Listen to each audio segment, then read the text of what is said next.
Hey man, welcome back to Man Time. Today's episode we are going to talk about how to balance your life and the secrets of Gen X. Welcome to Man Time.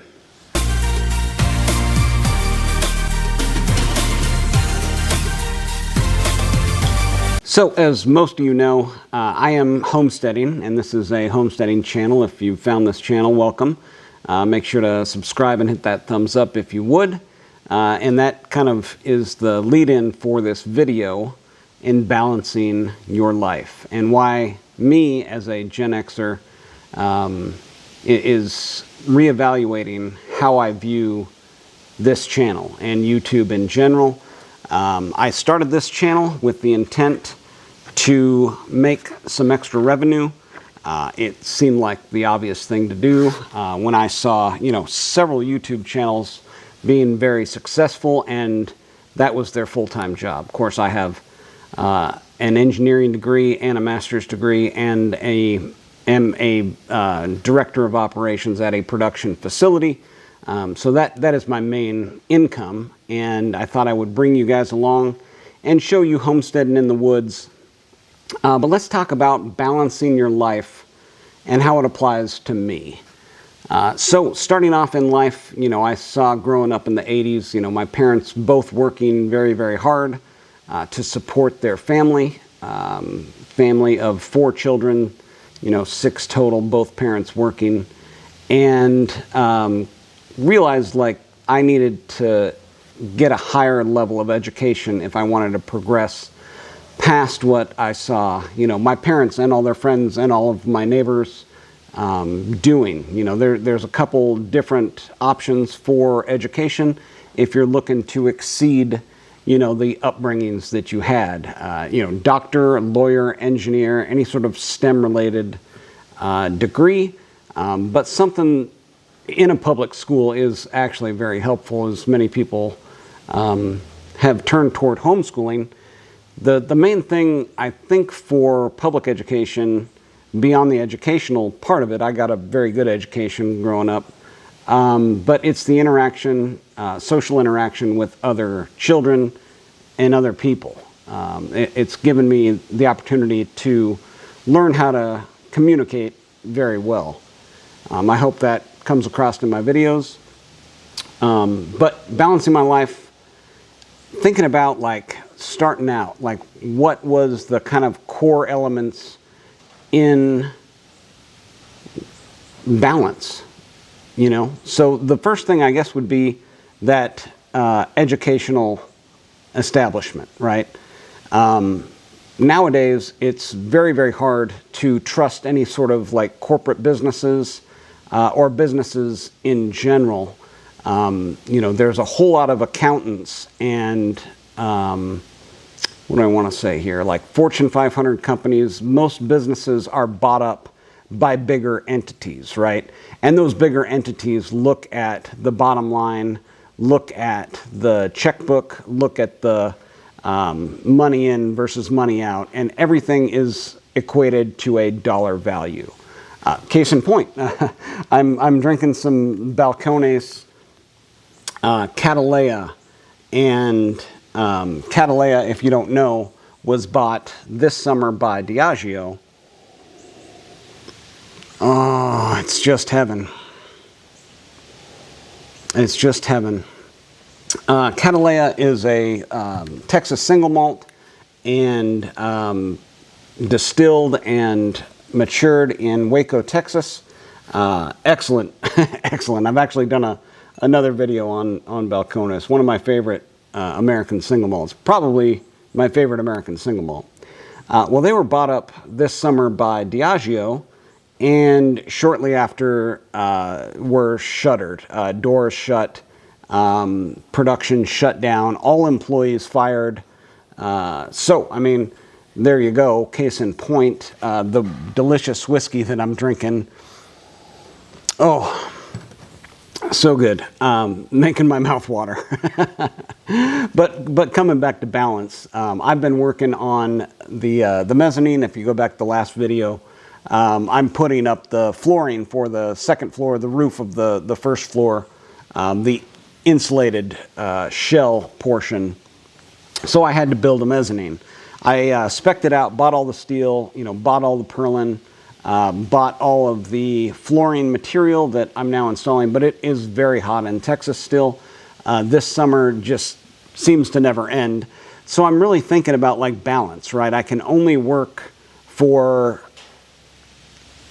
I don't know, up until about noon, so I'm up at 6, I'm out here working at 7, I'm pretty much done by noon. If I was a smart man, I'd probably shut it down a little bit before that because it gets very, very hot with the tin, and I'm working right up against, the sun-soaked side of it right now because that's the living side. The side of the house that's like the front porch is easterly facing, so that way in the afternoons, we're sitting in shade. It just works out. But the balance in my life right now is coming from focusing on the things that make me money. So my job, that is what I'm mainly focused on, and giving myself the opportunity to do that through the education.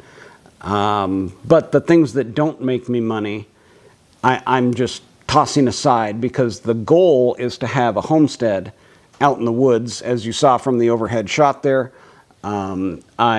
This is my goal, right? And the money I make goes into this project.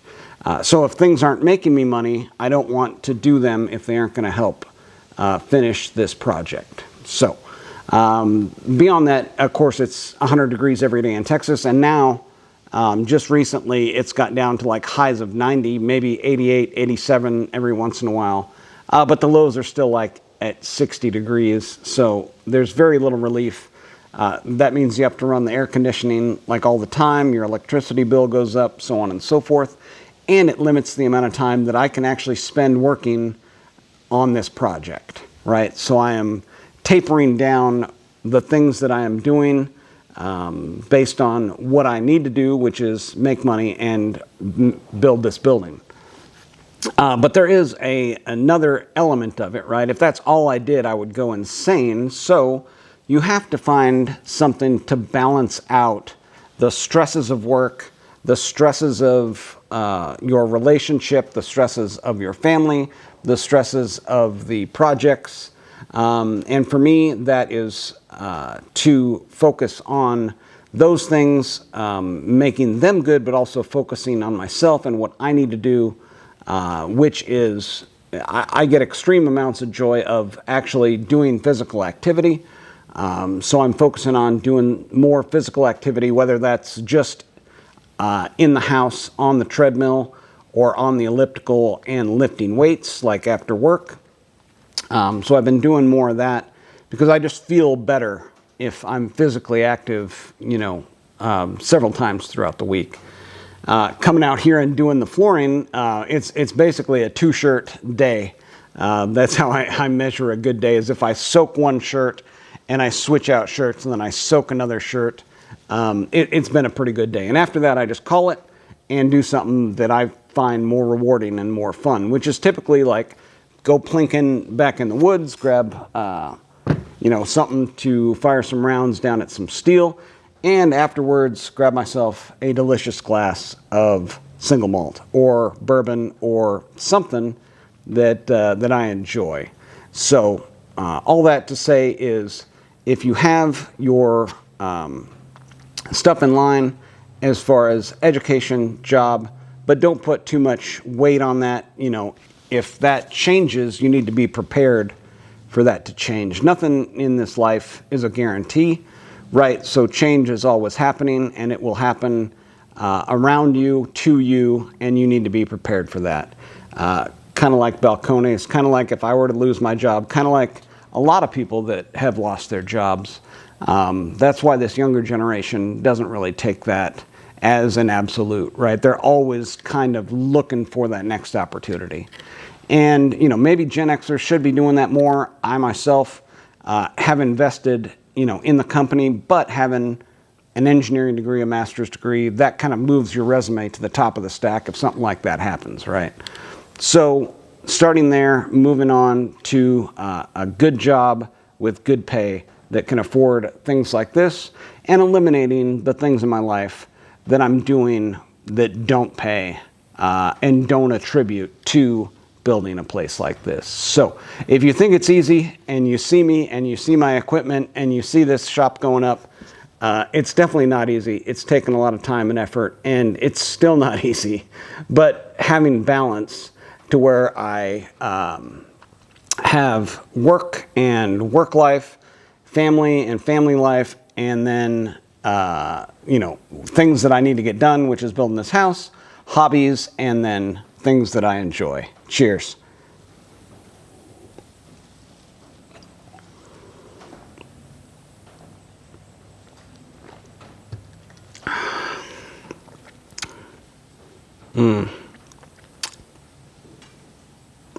Wow. That's hot.